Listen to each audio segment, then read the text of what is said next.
Sleep. Sleep resets neurons to keep learning possible. Sleep resets neurons, keep learning possible. This is a neuroscience news reading for World Reading Club from neurosciencenews.com is the reading source for the podcast World Reading Club on Spreaker, which can also be found on worldreadingclub.com. And I'm also currently reading this right now through Noom Vibe, the Noom Vibe app. And this article titled Sleep Resets Neurons to Keep Learning Possible was published under the categories of Featured and Neuroscience on neurosciencenews.com on August 16th, 2024. Summary. During sleep, the brain resets memory by silencing specific neurons in the hippocampus, allowing for continuous learning without overloading. This process, crucial for memory consolidation, involves different regions of the hippocampus, particularly CA2, which helps reset memory circuits. All right, so right off the beginning here, something that I already know. Hold on, why is this connected to the? I gotta hold on, I'm gonna disconnect my device from Bluetooth here. Maybe hopefully that sound changed a little bit. That should be better. Okay, so that is, I think I had to change my microphone. Well, so automatically right here, from just that summary that I read, reminds me of a book that I've read twice already by Dr. Matthew Walker called Why We Sleep. And a lot of this research is already covered. So this article was published on August 16th. This is a cold reading. I haven't read this before. But just from that summary, I've already been made aware of this kind of research and this understanding that sleep um, helps in learning. But let's see some more about what this says. So that was the summary. Continuing. Key facts. And it is early in the morning, so hello Zita for chiming in. It's early in the morning here on the east coast of the United States. Key facts. Memory consolidation happens during sleep with specific neurons resetting. Point. The hippocampus's CA2 region plays a key role in silencing neurons for reset. Point. This mechanism could be targeted to enhance memory or erase traumatic memories. All right, now that again right there is something that I don't know why it was alarming to me when I first learned about this thing in this third point in the key facts. But so what am I talking about there? So the third point in the key facts here says this mechanism could be targeted to enhance memory or erase traumatic memories. Yes, that's right. If you ever seen that movie, Eternal Sunshine of the Spotless Mind, where you go in and erase traumatic memories, well, this is a possible. This is something that has been. I read about this a while back, right here from neurosciencenews.com, about being able to target and even erase or lessen the intensity of traumatic memories. So, and it involved different types of mapping of the brain and things like that. It's incredible. I forget what it's called right now, but it was like targeted memory. I don't remember. I read it. I'll have to go dig through my other podcasts and find it, but it's quite interesting that erase traumatic memories. Because I remember that what it had to do with was bringing them up, finding it, and then they were able to completely knock it out. So I mean that I don't know if I'm concerned about it. It's just alarming, maybe because I'm excited about stuff that seemed to be in science fiction before, but now it's science. Okay, continuing. Neurosciencenews.com, the article. The source is from Cornell University. While everyone knows that a good night's sleep restores energy, a new Cornell University study finds it resets another vital function, memory. So when they're saying a new Cornell University study, maybe it's new to Cornell University, but as I was saying before, I had read this in Matthew Walker's book, and his book is not that new. I mean, it's not old. Let me take a look. I'm gonna ask Google. Matthew Walker's Why We Sleep. What year was it published? Okay, so let's see. According to Wikipedia, Why We Sleep, The New Science of Sleep and Dreams is a 2017 popular science book about sleep written by Matthew Walker, an English scientist and the director of the Center for Human Sleep Science at the University of California, Berkeley, who specializes in neuroscience and psychology. All right, well, I don't know if you heard that from the AI, but Wikipedia says Why We Sleep, the science of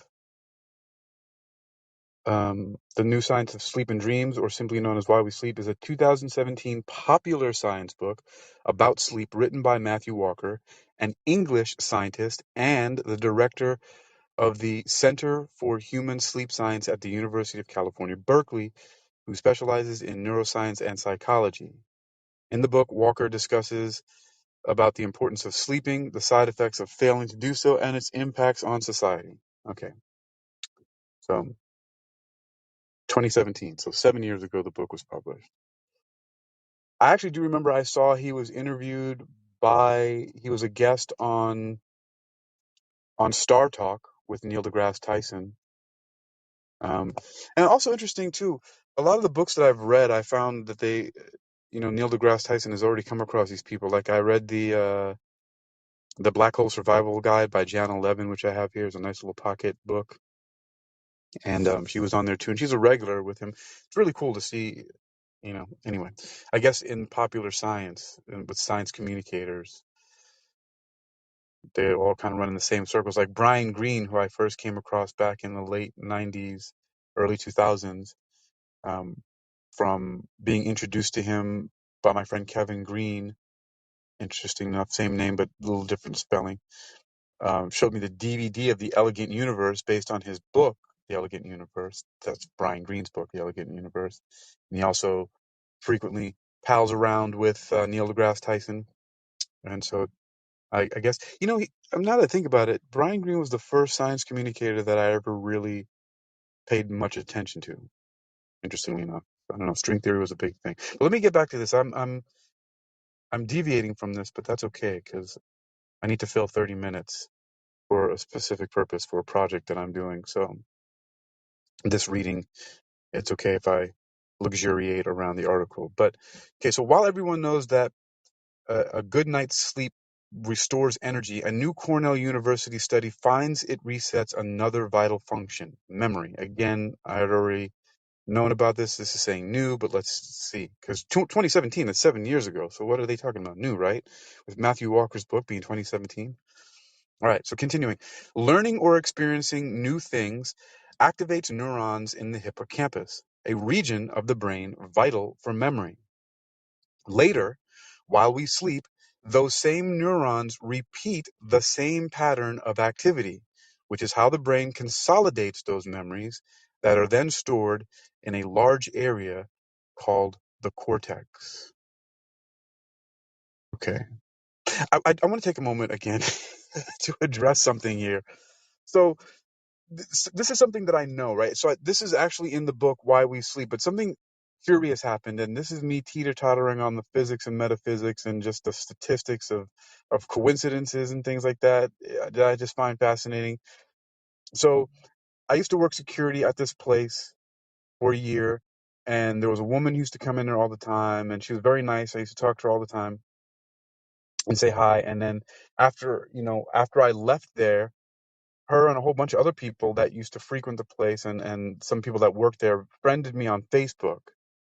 And so, for some reason I have no idea why they did, but a whole bunch of them did. And it's fine. I don't mind. I don't care. I really only publish things in there and very rarely look at a lot of stuff. Um, but one thing that stuck out about this person was that they had started talking about they, took a hiatus from drinking for a little while and started going to the gym and working out more and all that. And I thought to myself, hey, I would like to maybe interview that person for a podcast and find out, why they decided to start drinking and going to the gym, because they started looking like they were, like she was getting really fit. And it's a big part of my life too. So I said, hey, I'll interview that person. So then the next time I went to sleep, as I was waking up, I had a dream about her. And so I thought that was interesting, but I knew from the research that I had read and from my own personal experiences throughout life that that's what happened, which is what this last paragraph just said here, right? It said, learning or experiencing new things activates neurons in the hippocampus, a region of the brain vital for memory. Later, while we sleep, those same neurons repeat the same pattern of activity, which is how the brain consolidates those memories that are then stored in a large area called the cortex. So basically, because I had decided that I wanted to interview her for my podcast, it was like my brain was saying, okay, remember this person, remember this is important to you, that you wanted to do this because there was some important information related to the things that you specialize in. So it repeated the same patterns of activity, of thinking about that person, seeing her face and all that stuff like that. And it was also like in a fitness type of environment in the dreamscape and all that other stuff like that. So it was definitely consolidating that memory. But the metaphysical part is that I never see this person anywhere at all at any time. But I just so happened to be driving down the beach on Fifth Street, and she was walking down the street, and I said, "Hey, hi, da da da, remember me? Oh yeah, yeah, da da da." And we talked for a little bit, and then I was driving around again, and I came around and she was walking down the street again. I said, "Hey, do you need a ride somewhere?" And so she jumped in my car, gave her a ride. We had a talk. We talked about the fitness thing and all the other stuff like that. And then I dropped her off to where she wanted to go, which was not too far away. And then that was it. But I just thought that was kind of interesting, right? Like, um, that's that kind of coincidence to me. I mean, that's a weird coincidence that I never really thought about anything about this person before, right? And then I say, oh, this, I've been seeing this over and over again, that this person's on this fitness journey. And she's And so then I decide I want to interview her for a podcast. Then I have a dream about her. And then that same exact day. So these are all in sequence, right? I see the post on Facebook, decide I want to do a podcast with this person. Have a dream the very next time I go to sleep about this person. And then that very night in the same day of the dream that I had, see this person walking down the street and then have a conversation with them. I don't know. What are the implications of that? What are the odds? I don't know. I'm just thinking about it. And that last sentence just reminded me of that, because there's a scientific basis for why you think of and dream of certain things to consolidate memory, which this article is about, but also just that was weird. To me, it's strange. I don't know. Maybe I need to keep studying more science and figure out that it's not that weird. Maybe I need to take a course in statistical analysis. We'll see. All right, let me continue. Neurosciencenews.com. Okay, but how is it that we can keep learning new things for a lifetime without using up all of our neurons? A new study, a hippocampal circuit mechanism to balance memory reactivation during sleep, under embargo until 2 p.m. Eastern Time on August 15th in Science. What? Under embargo? The article's under embargo? So a new study, quote, a hippocampal circuit mechanism to balance memory reactivation during sleep, end quote, under embargo until 2 p.m. Eastern Time on August 15th in Science, finds at certain times during sleep, certain parts of the hippocampus go silent, allowing those neurons to reset. The mechanism could allow the brain to reuse the same resources, the same neurons, for new learning the next day, said Azahara Oliva, the assistant professor of neurobiology and behavior and the paper's corresponding author. The hippocampus is divided into, let me read that again actually. This mechanism could allow the brain to reuse the same resources, the same neurons, for new learning the next day, said Azahara Oliva, the assistant professor of neurobiology and behavior and the paper's corresponding author. Continuing, the hippocampus is divided into three regions, CA1, CA2, and CA3. CA1 and CA3 are involved in encoding memories related to time and space and are well studied. Less is known about CA2, which the current study found generates this silencing and resetting of the hippocampus during sleep. Okay, so all right. CA1 and CA3 are involved in encoding memories related to time and space and are well studied. Less is known about CA2, which the current study found generates this silencing and resetting of the hippocampus during sleep. Okay, interesting. So CA1 and CA3 are involved in encoding memories related to time and space. All right, I have a lot to say about time and space. Ruler and clock. That's time and space right there. Measuring things, ruler and clock, miles per hour, kilometers per hour. That's time space. That's space time right there. All right, what the heck? Continuing. Why neuroscience news? One thing I don't like, just like many other websites, is the amount of annoying pop-ups and the way that this thing jumbles around the text I'm trying to read on the page. Like you touch something and it just goes all spaz. Okay, continuing. So the researchers implanted electrodes in the hippocampi of mice, which allowed them to record neuronal activity during learning and sleep. I don't know why I'm always disappointed when I hear that they're doing it on mice. For some reason, I'm thinking like, yeah, they're sticking electrodes in people in humans' brains, and but the reason why they use the mice is because there's so many structures and genetics and things that are similar to humans. So there's a lot of analogous regions of the brain and analogous results that they get. So, but I don't know. Every time I read about they're doing it with mice, I'm like, darn. Like I'm always for some reason I'm expecting us to be the test subjects, but you know, that's just me.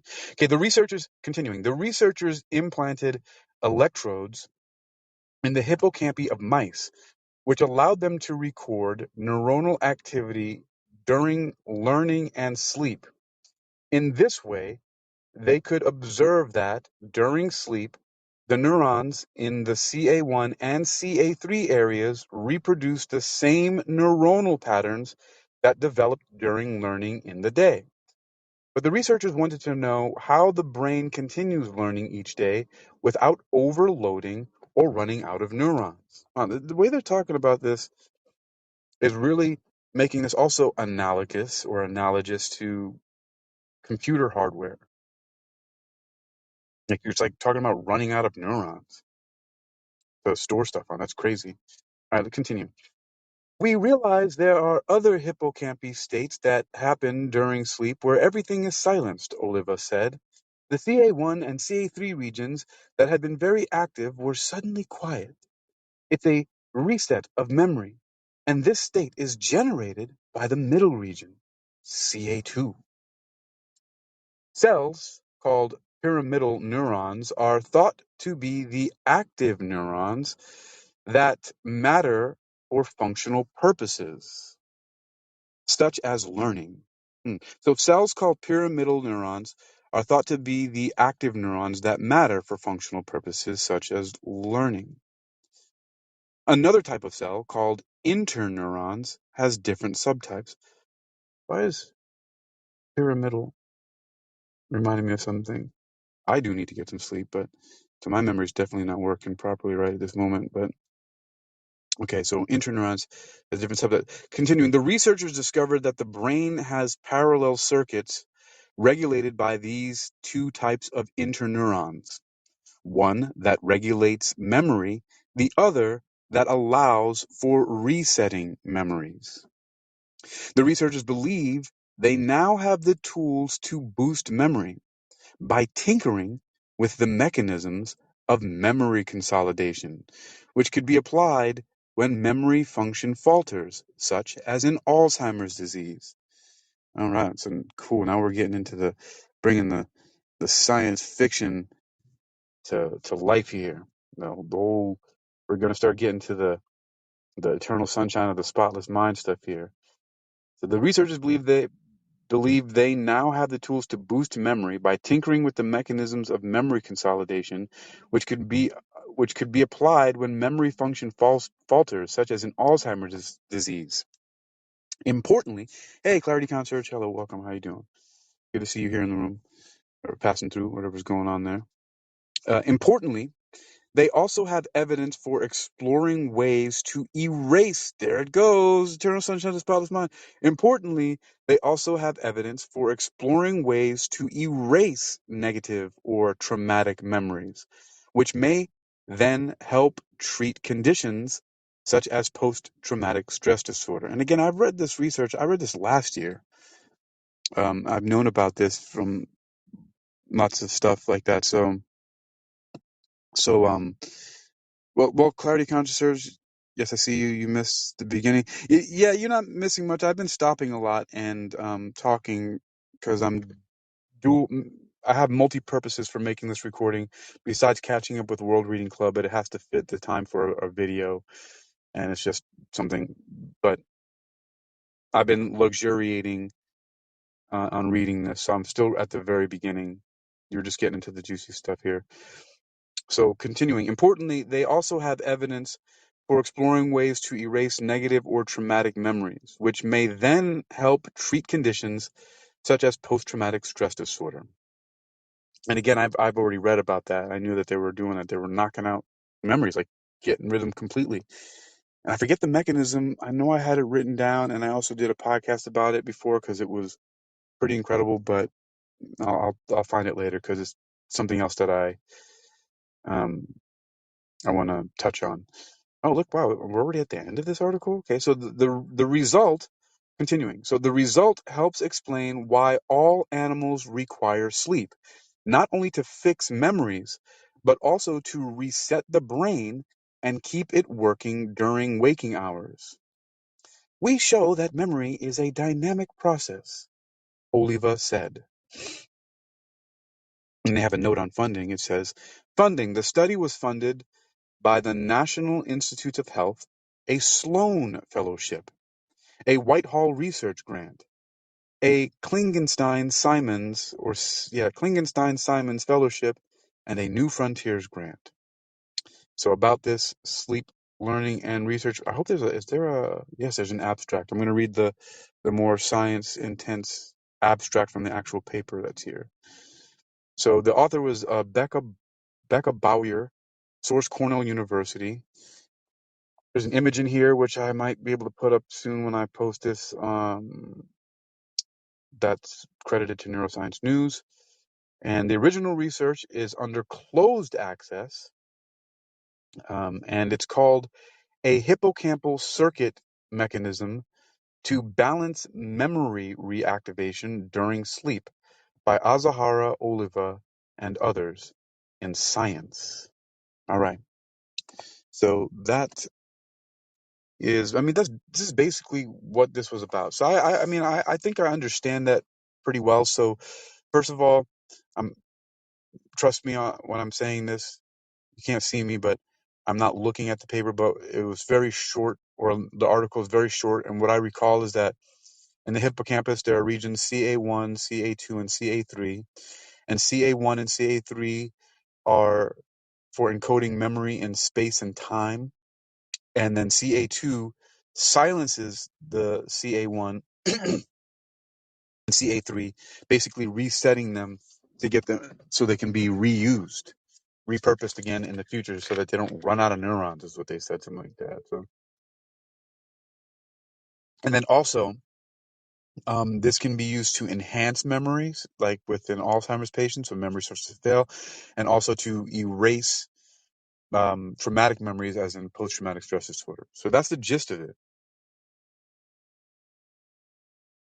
right there. So um, I relearned something that really put some stuff into perspective.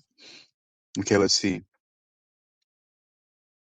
I'm going to read this, Clarity Concierge, if you don't mind what you wrote me. Let me see what it says. Okay, so you sent me this message. It says research aimed at promoting more effective treatment of PTSD has focused on memory erasure, disrupting reconsolidation, yes, disrupting reconsolidation and or enhancing extinction retention through through pharmacological manipulations. Now, that is not the research that I had been looking at. It has nothing to do with pharmacological, but this is interesting that you sent me here. Propranolol. Oh, I'm not a fan of that stuff, but I know about it. It's been around for a while. Propranolol, a beta adrenoceptor antagonist, has received considerable attention for its therapeutic potential in PTSD, although its impact on patients is not always effective. In this review, we briefly examined the consequences of beta noradrenergic manipulations on both reconsolidation and extinction learning in rodents and in humans. It's not that though. Propranolol, you should look that stuff up. That's some pretty nasty stuff. I don't know where you found that research, but propranolol, I mean, but that's my opinion. I'm not a medical doctor. I just don't, there's certain things I don't like specifically when it comes to, psychopharmacology, which is something that, I've done a lot of research on, but what I've been finding out, they have different, this is, National Institutes of Health.gov. Yeah, I'll look at that later. Thank you for sharing that with me. I'm going to take a look into that. Let's see. Clarity Concierge is here. And then maybe I'll look at this abstract here.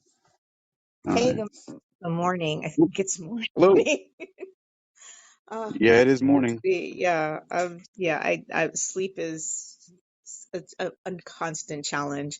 No, I was just really, I don't know. It feels like messing with you. I can't even put words together. It's kind of like time travel. This idea that okay, we're just going to erase the bad memories and everything will be fine. I don't know. Well, I'm somebody that like the thing if is, something like that happens, it shapes you. yeah, the thing about it, the way I see it is, it's twofold. Like I can, first of all, my concern is I've I've had a lot of experiences that I would consider to be traumatic, but that's subjective.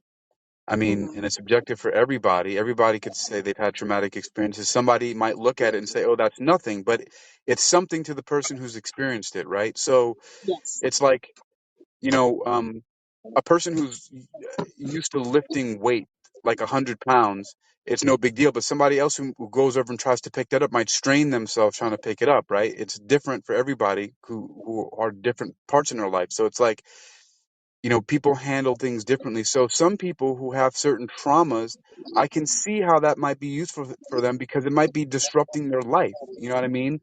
It might be Yeah. so traumatic that it's interfering with their everyday normal functioning and their general quality of life. So in that way, I could see that.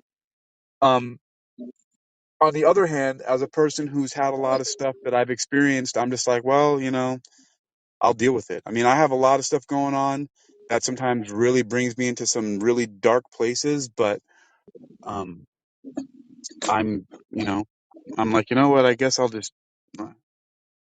figure it out. Or if it gets too much, maybe if I feel like I need to get help for something, but at this time, I mean, because my mind does really get in some really dark places. Like but then I realize sometimes it's because, oh wait, I need to eat. Yeah. I mean, and to me, pain is a messenger. for the body. Granted, now I'm not somebody that's experiencing this level of pain that somebody would consider erasing it. But for me, also, it's if it's a constant trauma, then if you don't get the tools to deal with it, as you say, then what are you going to do? Just continually erase the memory instead of maybe getting to the root cause?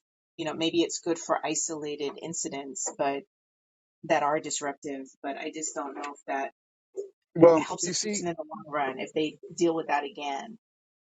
Stacey, that's why it's a slippery slope to me, because in the way that society is today and the way that people deal with certain things is that there are people who will look at this as just an easy way. They're like, I can't deal with this. And it's like, and it's really objectively not that big of a deal, right? Hmm. Objectively, it's objectively not that big of a deal. Like it's like if I don't even really I can't really give any examples, but it's something really trivial. But again, different things are different to different people. But I mean, certain things that are just not consequential, like maybe like you missed a sale, right? Somebody would say, it's a disaster. I missed the sale at Macy's or whatever.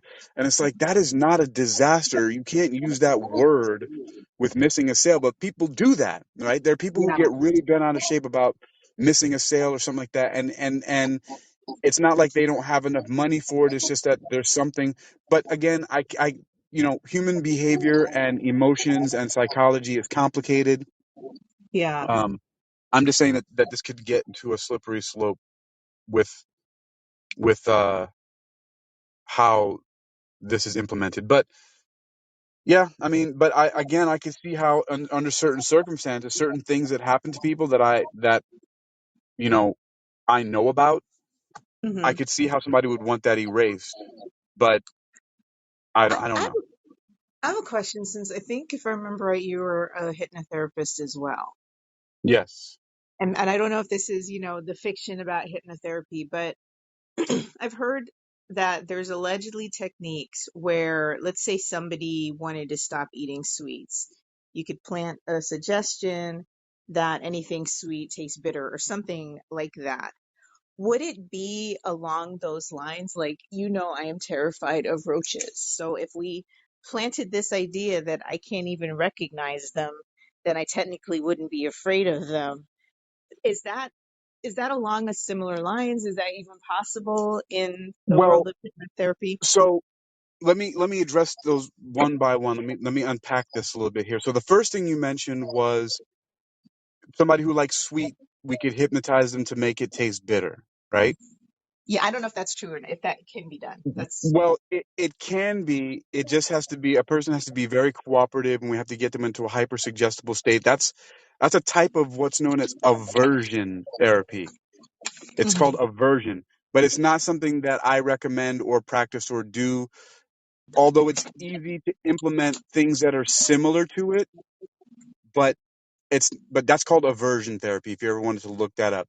The other thing you Okay. mentioned was if you're terrified of roaches, which might be a fear or a phobia.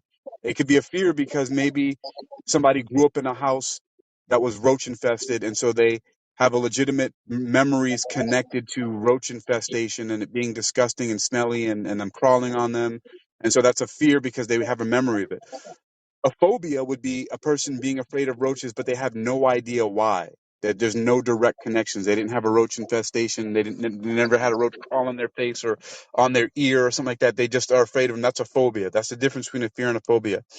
And um, what I actually have done before with an arachnophobia is I did a very intense, what's called systematic desensitization, to help the person be desensitized from the fear of the spider by systematically introducing them to first black and white pencil drawings of a spider, and then having them imagine it in a different room far away, and then increasing its realism um, until the person, and then at the same time having the person practice relaxation techniques in in association with the images of the spider that they were seeing. So those two things are different. One's called an aversion, in which you cause the person to have um, an aversion or a disdain or a dislike for something that they normally do like. Or again, I don't Hmm. recommend stuff like that. And the other one is called systematic desensitization, which also needs to be careful with. But yes, those are things that you can do in hypnosis. Now, the third thing is these are completely different from what these neuroscientists are talking about. Um, they are there are these different techniques. I don't know why I don't remember it now. I actually wrote it down in notebooks, but it has to do with um, the recalling of the memories and basically mapping the areas of the brain that are bringing the memories up, and then interfering with, sort of like in what you wrote to me about the propranolol, where they disrupt the encoding of it, basically. Hmm. So, but that's basically the mechanism of it. But we don't do that with hypnosis. Okay. Although you can cause some kind of temporary hypnoamnesia and certain type of amnesic events. I mean, even a mentalist, a guy named Darren Brown, has been able to induce hypnoamnesia in people, and has done some pretty hardcore experimentations with psychologists and psychiatrists that he's filmed and put on his YouTube channel, which is pretty crazy. But yeah, this is a little bit different, but yeah. Okay. No, I was just trying to make it a connection, like, because you as a hypnotherapist don't suggest, you said, and I hope I'm not taking this out of context, that you don't recommend aversion therapy, for example. So Me that's why I'm personally, like, no, I don't. yeah, you personally. So to me, erasing a memory or substituting a memory, I think that's another possibility. It's really tinkering with what makes us who we are. That's Well, that's my, here's to what's me. interesting that you just said though.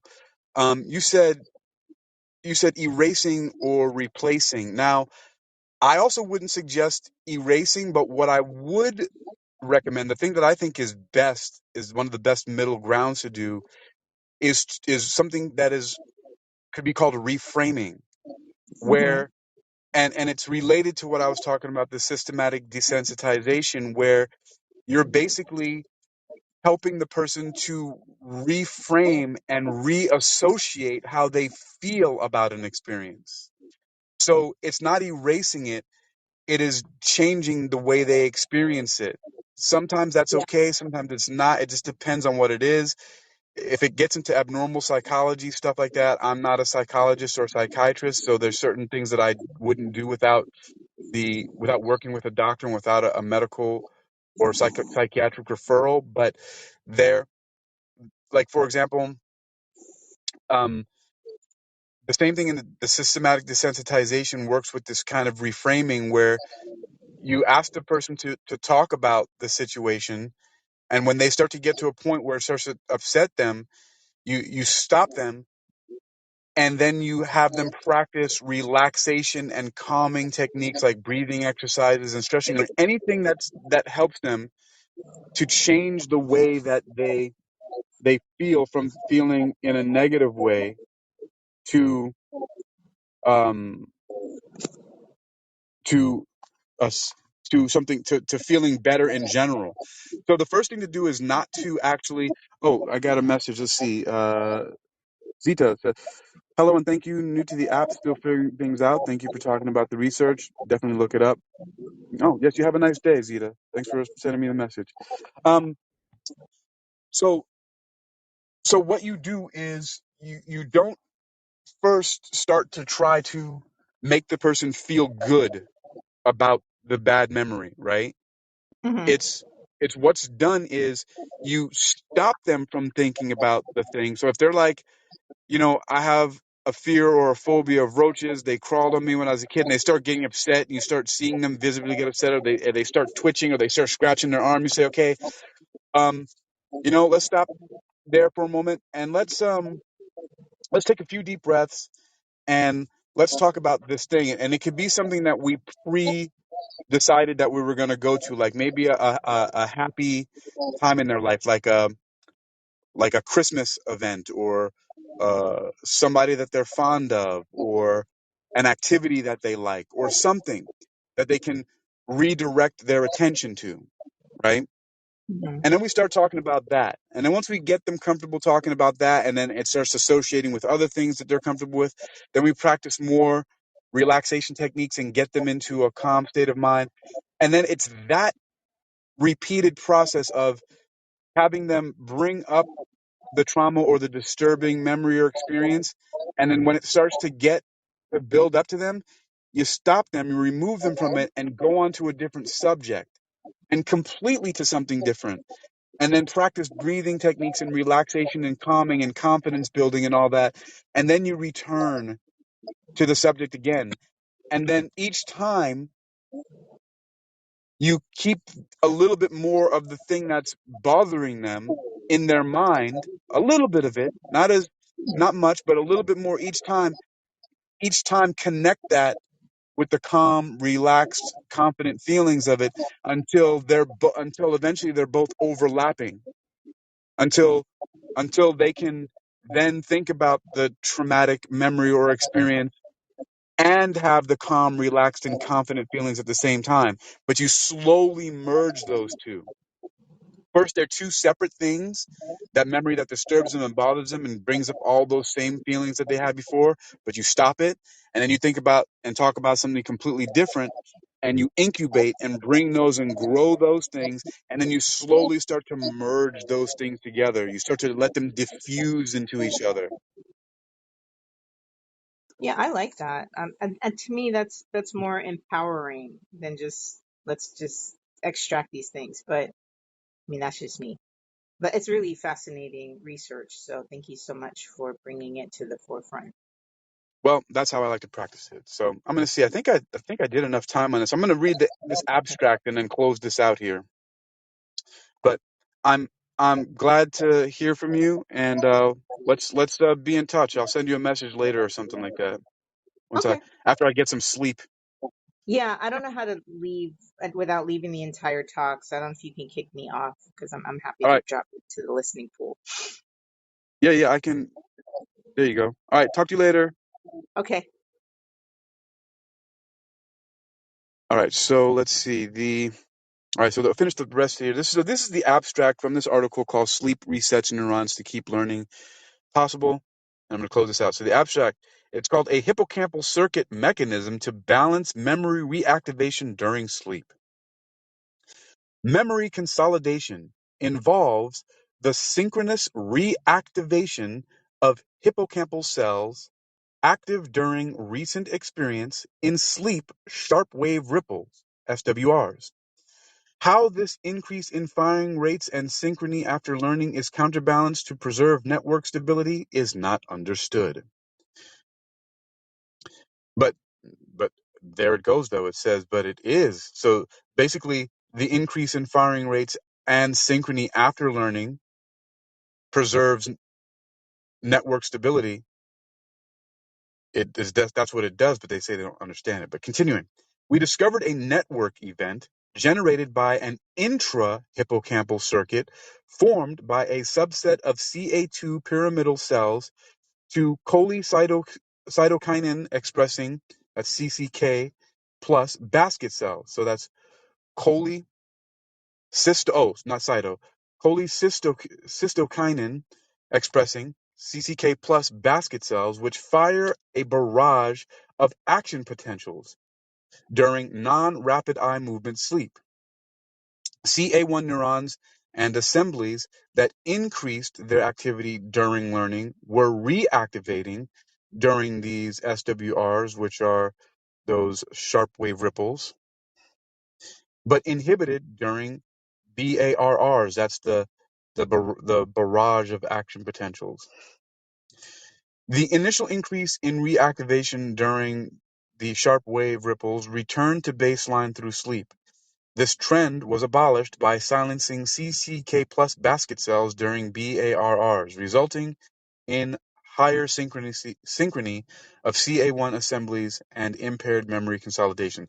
This is one of those things you have to read because they have these several different abbreviations, but once you look at them and you get them defined by looking at it, you will understand what they're saying. But that's the abstract. That's why that wasn't the main article. This is from the scientific paper in the journal Science. So that's it. That's all I'm going to read here. You can find this on neurosciencenews.com. It's titled Sleep Resets Neurons to Keep Learning Possible. And that was published on August 16th, 2024, under the categories Featured and Neuroscience on, again, neurosciencenews.com. I am Hakeem Ali Bokus Alexander, reading this neuroscience news for World Reading Club, which you can find on worldreadingclub.com as well as on Spreaker podcasts. And I am the Hitman, Hitman, because I never know when I'm going to be here in the morning, afternoon, or night, and that's what Hitman is an acronym for. Hitman, Hakeem in the morning, afternoon, and night. Until next time, stay well and get some sleep.